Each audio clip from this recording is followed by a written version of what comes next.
It takes half a second. You finish a meal, stand up, and before you walk away, you slide the chair back under the table. Almost no one notices. There is no applause, no audience, and the person who clears the table later won't even register that the chair is where it belongs. We tend to judge compatibility based on highly visible, public displays. We prioritize the expensive trips, the speeches, and the theatrical proposals performed in front of a cheering crowd. These grand gestures capture our attention, but they are often poor predictors of how someone will actually behave over decades of shared life. Big gestures are easy to perform when someone is watching. When an action is fueled by the reward of an audience, it functions more as a performance than a personality trait. To find someone's default setting, you have to watch what they do when nobody is keeping score. Those moments where there is zero expectation of thanks or recognition. Evidence of long-term reliability is found in the empty vacuum of these quiet, unwitnessed routines.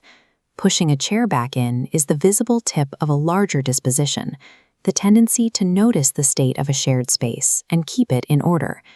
This is a tiny act of restoration. You used a space and returned it to how it was. The point is to make the effort invisible. A perfectly ordered room doesn't register. They simply enter a space that works. Spending effort on a stranger who will never know you did it is the purest baseline test of human consideration. Psychologists categorize the instinct to quietly maintain shared spaces as conscientiousness. A study of 20,000 couples across 3 countries measured this trait to see how it influenced their lives. The data revealed one of the steadiest patterns. Higher conscientiousness tracks directly with greater relationship satisfaction. This habit functions as a readout of a background process that monitors the needs of a shared environment. It's the same awareness that remembers a specific coffee preference or ensures the keys are back on the hook, preventing the shared parts of a life from becoming slightly worse for the next person. The Gottman Institute found that long-term connection is built on these small bits, the minor daily responses to a partner's needs, far more than on occasional sweeping gestures. Lasting love relies on this exact muscle, the willingness to perform the unglamorous minor work of daily reliability.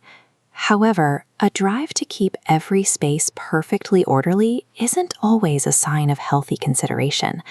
There is a shadow side to this trait.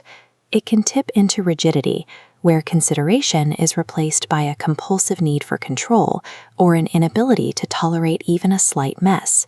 The difference lies in the direction of the motivation. Healthy habits are outward-facing, done for the comfort of the next person. Toxic habits are inward-facing, driven by personal anxiety over disorder.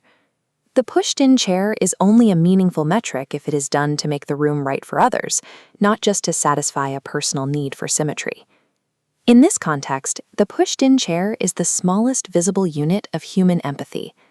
A secure relationship is the accumulation of thousands of microscopic decisions to leave a shared space better than you found it. The power of this habit is it requires no audience. It is work done simply because the space was noticed and put back.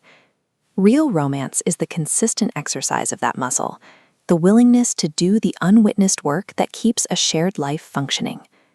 When you are evaluating a new friend or a first date, look past the showy things, the looks, the money, and the smooth conversation.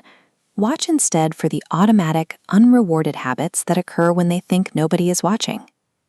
Watch whether their consideration runs when nobody's keeping score. People who push their chairs back in without thinking are silently telling you exactly who they are, without ever saying a word.